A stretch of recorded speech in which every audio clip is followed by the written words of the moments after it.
চট্টগ্রামে মৌসুমের সর্বোচ্চ বৃষ্টিতে জলাবদ্ধতা, পাহাড় ও দেয়াল ধসে 4 জনের প্রাণহানি। বান্দরবান ভ্রমণের নিষেধাজ্ঞা, খাগড়াছড়ির বিভিন্ন এলাকা প্লাবিত। সেনাবাহিনীর ওপর জনগণের গভীর আস্থা, বলেছেন প্রধানমন্ত্রী। জাতীয় সংকট ও আইন শৃঙ্খলা রক্ষায় গৌরবময় ভূমিকার প্রশংসা। এনসিপির সমাবেশে হামলা মামলায় যুবলীগের 2 নেতা 2 দিনের রিমান্ডে। কঠোর আইনি পদক্ষেপের আশ্বাস আইনমন্ত্রীর। ছাড় পাবে না হামলাকারীরা, বলেছেন তথ্য উপদেষ্টা। দেখছিলেন ক্রাউন 7 সংবাদ শিরোনাম। পরপর অবিশ্বাস্য 3 গোলে আর্জেন্টিনার জয়ে বাঁধ ভাঙা উল্লাসে ফেটে পড়লেন বাংলাদেশের সমর্থকরা। বুয়েনোস আয়ার্সের আনন্দের ঢেউ ছুঁয়ে গেল রাজধানীর বড় পর্দার সামনে বসে খেলা দেখা দর্শকদের। মেসির পারফরমেন্স তাদের শিরোপার প্রত্যাশা আরও বহুগুণ বাড়িয়ে দিয়েছে, জানাচ্ছেন মোবাশ্বের আহমদ। খেলার প্রথম 10 মিনিটেই মিশরের প্রথম গোলে আর্জেন্টিনা ভক্তদের মনে যে হতাশা ছড়িয়েছিল তার পুরোটাই পুষিয়ে দিলেন মেসিরা। 20 মিনিটে পরপর 3 গোলে উচ্ছ্বসিত আর্জেন্টাইন ভক্তরা। মাঝপথে অনেক ভক্তরাই ভেবেছিল হয়তো নকআউট থেকেই বিদায় হচ্ছে আর্জেন্টিনার, তবে ভক্তদের জন্য অপেক্ষা করছিল এক রোমাঞ্চকর জয়।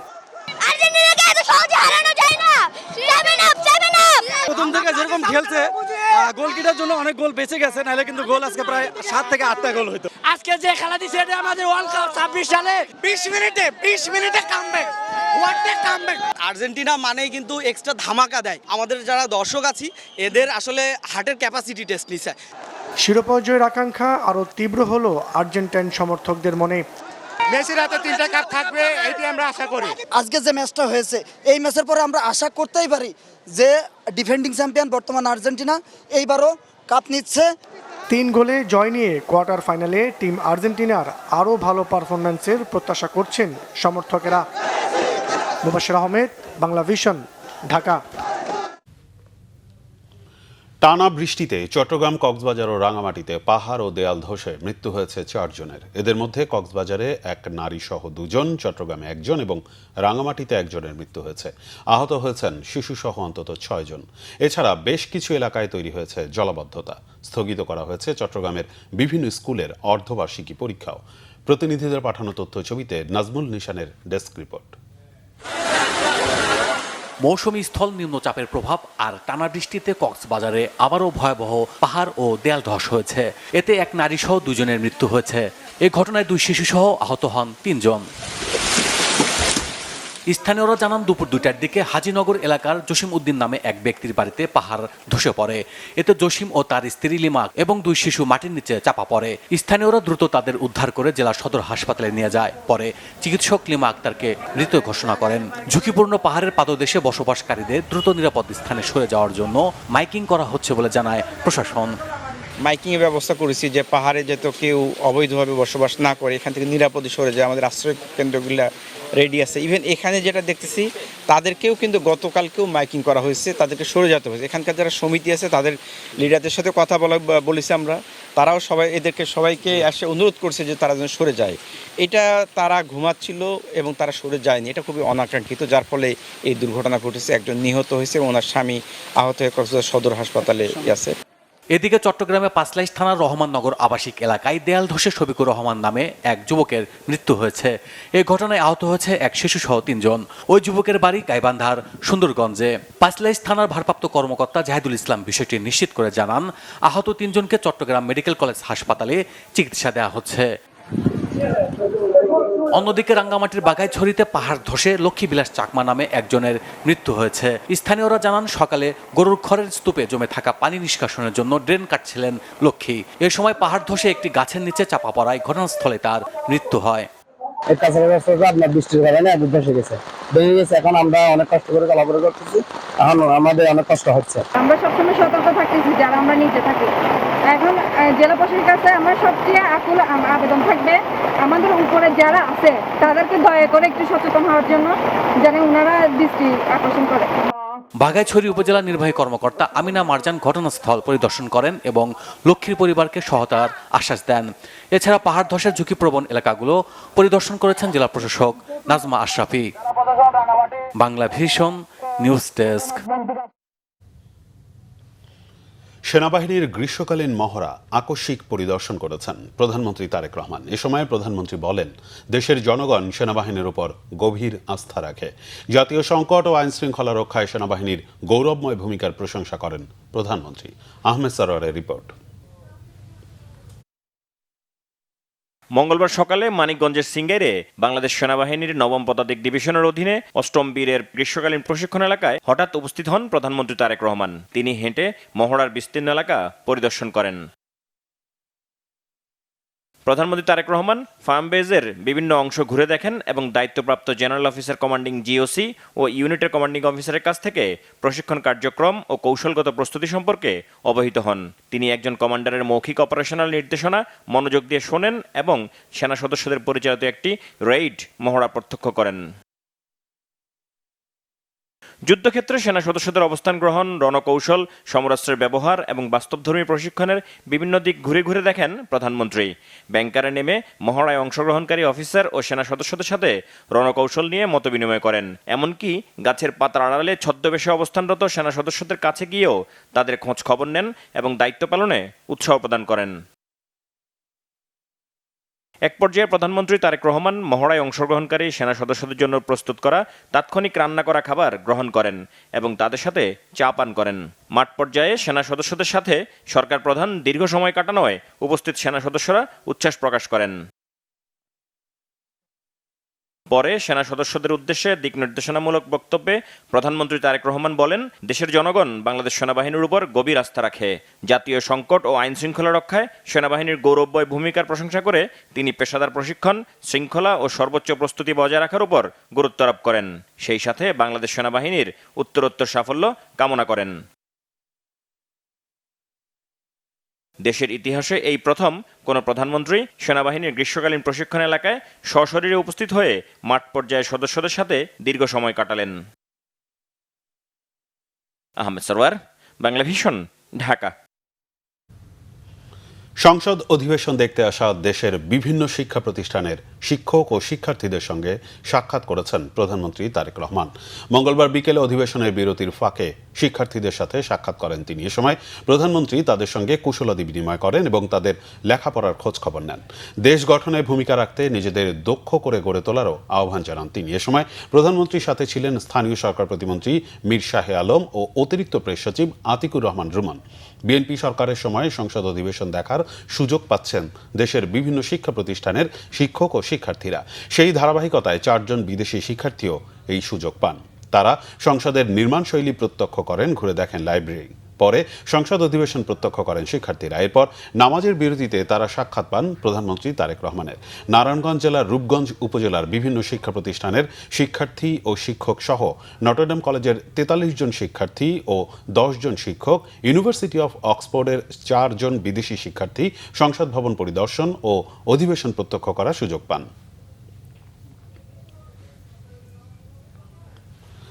জিয়াউর রহমান ফাউন্ডেশনের vice president doctor Zubaida Rahman বলেছেন, চিকিৎসা মানুষের মৌলিক অধিকার, তাই সবার জন্য চিকিৎসা সেবা নিশ্চিত করতে চায় সরকার। আর অর্থমন্ত্রী আমির খসরু মাহমুদ চৌধুরী জানিয়েছেন, অর্থনীতির সাথে স্বাস্থ্য খাতেও গণতন্ত্রায়ন চায় সরকার।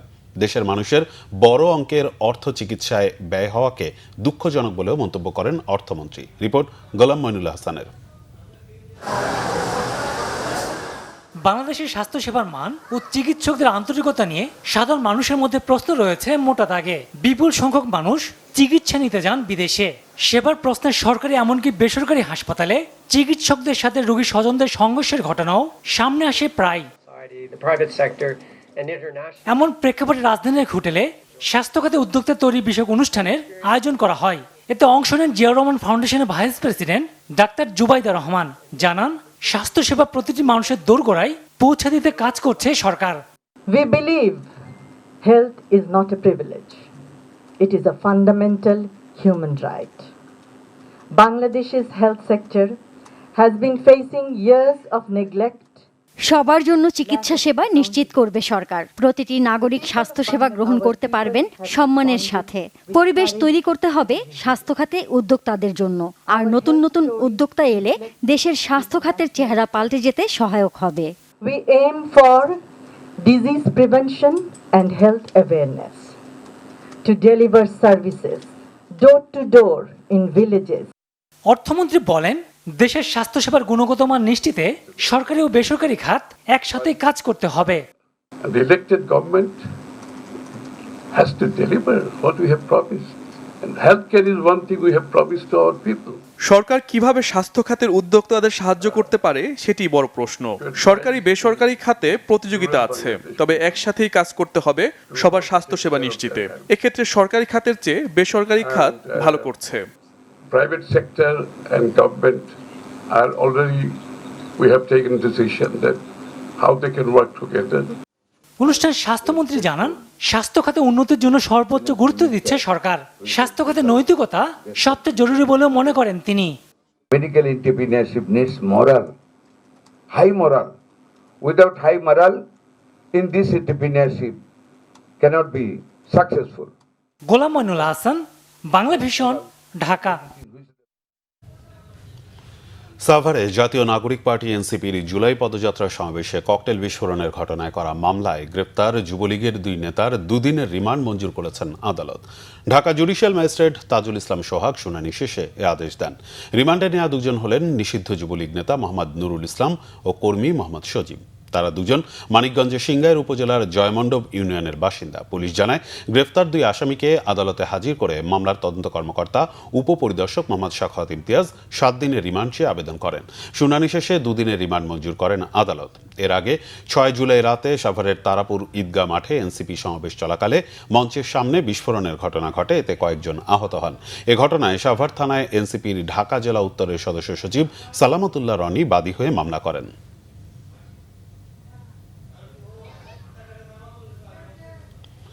এনসিপি সমাবেশে ককটেল হামলায় জড়িতদের ব্যাপারে কঠোর আইনি পদক্ষেপ নেবে সরকার। সংসদে এ তথ্য জানিয়েছেন আইনমন্ত্রী মোহাম্মদ আসাদুজ্জামান। সংসদে আজ পয়েন্ট অফ অর্ডারে এনসিপি সংসদ সদস্য আক্তার হোসেনের বক্তব্যের জবাবে তিনি এ তথ্য জানান। এছাড়া প্রশাসনে থাকা ফ্যাসিবাদীদের চিহ্নিত করে ব্যবস্থা নেওয়া হচ্ছে বলেও জানিয়েছেন জনপ্রশাসন প্রতিমন্ত্রী মোহাম্মদ আব্দুল বারী। রিপোর্ট রিশান নাসরুল্লাহ। জাতীয় সংসদের নতুন অর্থ বছরের বাজেট পাশের পর মঙ্গলবার থেকে আবার শুরু হয়েছে সংসদের মুলতবি অধিবেশন। অধিবেশনে পয়েন্ট অফ অর্ডারে এনসিপির সংসদ সদস্য আক্তার হোসেন জুলাই পদযাত্রায় ও সমাবেশে পলাতক ফ্যাসিস্ট শক্তির হামলার বিষয়ে সরকারের পদক্ষেপ নিয়ে প্রশ্ন তোলেন। এ সময় স্বরাষ্ট্রমন্ত্রীর পক্ষে জবাব দেন আইনমন্ত্রী। আমরা যখনই জুলাইকে নিয়ে কোনো প্রসঙ্গ নিয়ে আসি, জুলাইকে নিয়ে যখনই আমরা কোনো আন্দোলন সংগ্রাম বা কোনো প্রোগ্রামের কর্মসূচি আমরা ঘোষণা করি, সেই সময়টাতেই নানাভাবে আমাদেরকে বাধাগ্রস্ত করার চেষ্টা করা হয়। গতকাল যে বিস্ফোরণ ঘটানো হয়েছে সেখানে বিরোধী দলীয় চিফ হুইপ উপস্থিত ছিলেন, আমি নিজে উপস্থিত ছিলাম, আরও নেতৃবৃন্দ উপস্থিত ছিলেন। ভয়াবহ ক্ষতির মধ্যে আমরা পড়তে পারতাম। এমত অবস্থায় যারা পতিত স্বৈরাচার আছে এবং যারা নানাভাবে সমাজে স্বাভাবিকীকরণের দিকে অগ্রসর হচ্ছে, তাদের ব্যাপারে আসলে সরকারের তরফ থেকে পদক্ষেপ কি? এই অপরাধীরা এবং বিস্ফোরণকারীরা যে বিস্ফোরণ ঘটানোর সুযোগ পাচ্ছে, তাদের বিপক্ষে আইনগত কোনো ব্যবস্থা গ্রহণ করা হবে কিনা এবং আমাদের নির্বিঘ্ন সভা সমাবেশ করার অধিকার নিশ্চিত করা হবে কিনা, সেটা আপনার মাধ্যমে এই সংসদের কাছ থেকে আমরা জানতে চাই মাননীয় স্পিকার।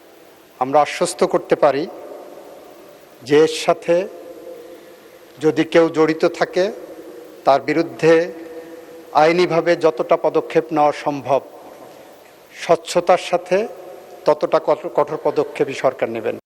অধিবেশনে প্রশ্নোত্তর পর্বে অংশ নিয়ে জনপ্রশাসন প্রতিমন্ত্রী জানান, শূন্যপদ পূরণের পাশাপাশি ফ্যাসিস্ট সরকারকে দীর্ঘস্থায়ী করতে প্রশাসনের যেসব কর্মকর্তা কর্মচারী প্রকাশ্যে কাজ করেছেন তাদের বিরুদ্ধে আইনগত ব্যবস্থা নেওয়ার পরিকল্পনা রয়েছে সরকারের। অন্যদিকে আইনমন্ত্রী জানিয়েছেন, রাজনৈতিক হয়রানিমূলক মামলার বিষয়ে কাজ করছে সরকার।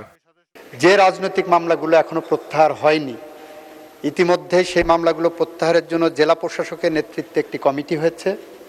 সেই কমিটির মাধ্যমে স্বরাষ্ট্র মন্ত্রণালয় হয়ে আইনমন্ত্রীর নেতৃত্বে আরেকটি কমিটি হয়েছে। সেই কমিটির কাছে আসলে আমরা সেটা যাচাই বাছাই করে প্রত্যাহারের জন্য যথাযথ সিদ্ধান্ত গ্রহণ করছি এবং করব।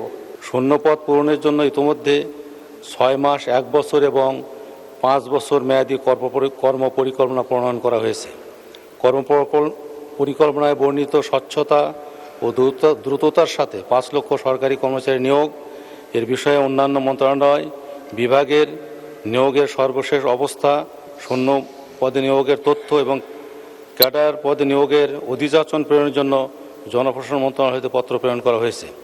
মঙ্গলবার সংসদের অধিবেশনে চামড়াজাত পণ্য ও ভূমিহীন দরিদ্রদের জন্য খাস জমি বন্দোবস্ত বিষয়ক গুরুত্বপূর্ণ নোটিশের উপর আলোচনা হয়। এছাড়া পাবলিক এক্সামিনেশনস অফেন্সেস বিল 2026 পাশ হয়েছে সংসদে। একই সাথে বগুড়া বিজ্ঞান ও প্রযুক্তি বিশ্ববিদ্যালয় আইন 2021 রহিতক্রমে বগুড়া বিশ্ববিদ্যালয় বিল 2026 সংসদে উত্থাপন করেন শিক্ষামন্ত্রী। Public examination offences amendment bill 2026 pass করা হোক। রিশান নাসরুল্লাহ, বাংলাভিশন, ঢাকা। জুলাই নিয়ে কটূক্তি অপ্রত্যাশিত, তবে ফৌজদারি অপরাধ নয়। সরকার জুলাই চেতনাকে ধারণ করে বলে মন্তব্য করেছেন প্রধানমন্ত্রীর তথ্য বিষয়ক উপদেষ্টা ডক্টর জাহিদুর রহমান। মঙ্গলবার সচিবালয়ে নিয়মিত ব্রিফিংয়ে আওয়ামী লীগের বিচার শেষ না হওয়া পর্যন্ত কার্যক্রম না চালানোর পরামর্শ দেন তিনি। সাভারে এনসিপি সমাবেশে বোমা হামলার তদন্ত চলছে জানিয়ে উপদেষ্টা বলেন, নাহিদ ইসলামের বক্তব্য রাজনৈতিক, তবে দায়িত্বশীল হওয়া উচিত ছিল। উপদেষ্টা বলেন, তুরাগ নদে আওয়ামী লীগ কর্মীর মৃত্যুর ঘটনা দুঃখজনক, সেই সাথে আওয়ামী লীগ বিচারে নিষিদ্ধ না হলে কর্মসূচি চালাতে পারবে বলেও মন্তব্য করেন তিনি। আরেক প্রশ্নের জবাবে তথ্য উপদেষ্টা জানান, পলাতক সাবেক প্রধানমন্ত্রী ভারতে বসে চেহারা দেখাতে কুণ্ঠাবোধ করেন, তাই অডিও বক্তব্য দেন। বলেন, কিছু লোককে দিয়ে বিশৃঙ্খলা করা সম্ভব হলেও খারাপ কিছু করা সম্ভব নয়। এডিটোরিয়াল নেই, সো আমরা আশা করি আমাদের যারা মেইনস্ট্রিম মিডিয়া, কিন্তু জুলাই নিয়ে কটূক্তি অত্যন্ত মর্মান্তিক, অত্যন্ত অপ্রত্যাশিত, কিন্তু এটা এখন পর্যন্ত আমরা ক্রিমিনাল অফেন্স হিসাবে আমরা কোনো আইনে এটাকে ইনক্লুড করিনি। সুতরাং আইনগত ব্যবস্থা তাদের বিরুদ্ধে নেয়ার ক্ষেত্রে ওই কাজটা আগে করতে হবে। তো সমাজে এই আলাপটা হওয়া দরকার আছে, জুলাইকে নিয়ে এই ধরনের মন্তব্যকে আমরা ক্রিমিনালাইজ করব কিনা, এইটা আসলে এই আলাপটা হতে পারে। মিডিয়ার একটা প্রবণতা থাকাই। সংসদে বিরোধী দলের সদস্যদের কথা বলতে দেয়া হচ্ছে না বলে অভিযোগ করেছেন জাতীয় নাগরিক পার্টি এনসিপির আহ্বায়ক ও জাতীয় সংসদে বিরোধী দলীয় চিফ হুইপ নাহিদ ইসলাম। বলেন, এনসিপির নেতারা জনসভায় কথা বলতে গেলে বোমা মারা হয়, ককটেল নিক্ষেপ করা হয়।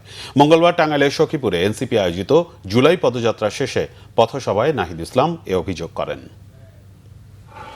আমাদের যে কর্মসূচি ছিল শান্তিপূর্ণ কর্মসূচিতে ককটেল ফাটিয়ে, বোমা ফাটিয়ে তারা মনে করেছিল আমাদের পদযাত্রা বন্ধ করবে, আমাদের পদযাত্রায় জনজোয়ার বন্ধ করবে, কিন্তু তারা সখীপুরবাসী প্রমাণ করে দিয়েছে এই সকল ষড়যন্ত্র পরিকল্পনা ব্যর্থ করে দিয়েছে। আমরা দেখছি বাংলাদেশকে আবারও সেবার এক দলীয় শাসনের দিকে নিয়ে যাওয়ার চেষ্টা করা হচ্ছে। এক ক্ষমতাসীন দল, সরকারি দল, শুধু তারাই কথা বলবে, অন্য দলকে কথা বলতে দেওয়া হবে না। সংসদে আমাদেরকে কথা বলতে দেওয়া হয় না। আমরা জনসভায় কথা বলতে গেলে ককটেল ফুটানো হয়, বোমা মারানো হয়। এই একদলীয় শাসন যদি আবার শুরু করার কথা কেউ ভাবে, আওয়ামী লীগের পরিণতির কথা আপনারা ভাববেন।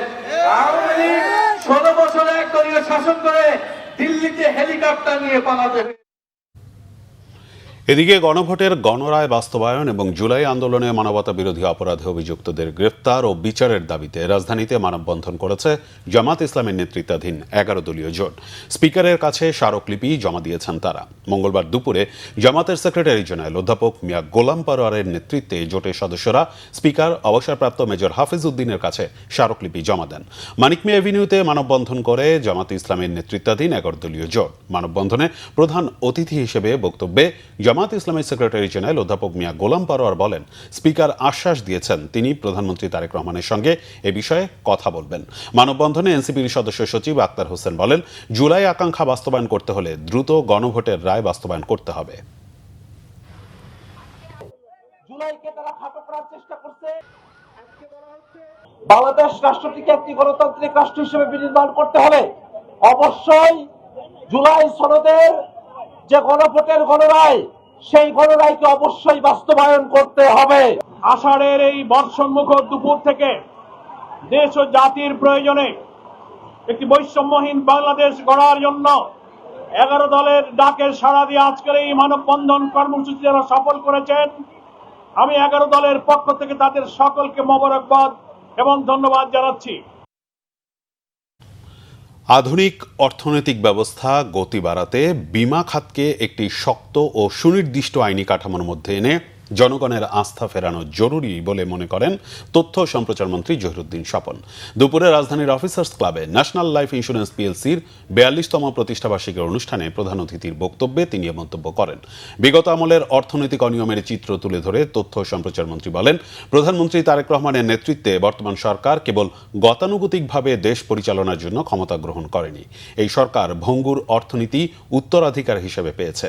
কি পরিমাণ টাকা বিদেশে পাচার হয়েছে, কত টাকা কর ব্যবস্থার বাইরে পড়ে আছে, রাজস্বের আওতায় আনা যায়নি, তা চিহ্নিত করতে হচ্ছে। তিনি আরও বলেন, ক্ষমতায় আসার আগেই সরকারের পক্ষ থেকে রাষ্ট্রের বিভিন্ন সমস্যা চিহ্নিত করা হয়েছে।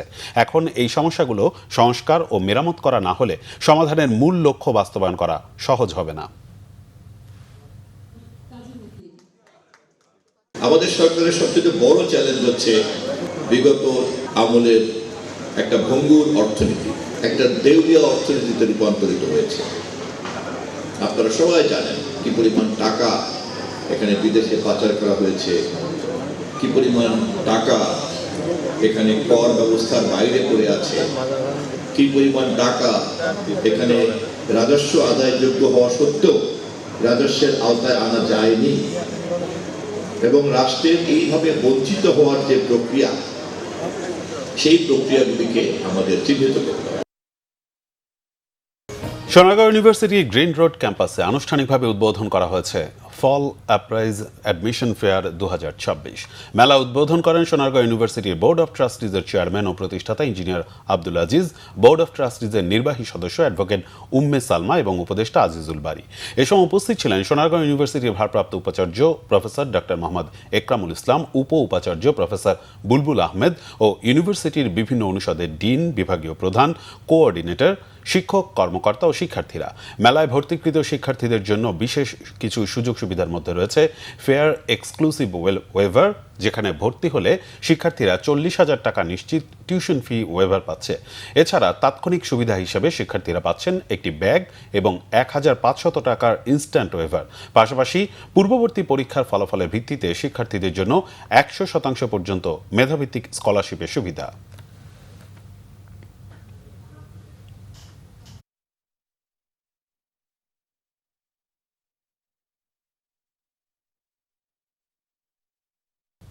সংবাদ শেষ করব, শিরোনামগুলো আরেকবার জানি। চট্টগ্রামে মৌসুমের সর্বোচ্চ বৃষ্টিতে জলাবদ্ধতা, পাহাড় ও দেয়াল ধসে 4 জনের প্রাণহানি, বান্দরবান ভ্রমণে নিষেধাজ্ঞা, খাগড়াছড়ির বিভিন্ন এলাকা প্লাবিত। সেনাবাহিনীর ওপর জনগণের গভীর আস্থা, বলেছেন প্রধানমন্ত্রী। জাতীয় সংকট ও আইন শৃঙ্খলা রক্ষায় গৌরবময় ভূমিকার প্রশংসা। এনসিপির সমাবেশে হামলা মামলায় যুবলীগের 2 নেতা 2 দিনের রিমান্ডে, কঠোর আইনি পদক্ষেপের আশ্বাস আইনমন্ত্রী। ছাড় পাবে না হামলাকারীরা, বলেছেন তথ্য উপদেষ্টা। এই ছিল এখনকার মতো। পরের সংবাদ ভোর 4টায় দেখার আমন্ত্রণ রইল। এছাড়া বাংলা ভিশন সংবাদ ও সংবাদ সংশ্লিষ্ট অনুষ্ঠান দেখতে ভিজিট করুন www.tvnews24.com ও facebook.com/banglavishnnews এবং সাবস্ক্রাইব করুন youtube.com/banglavishnnews। ধন্যবাদ।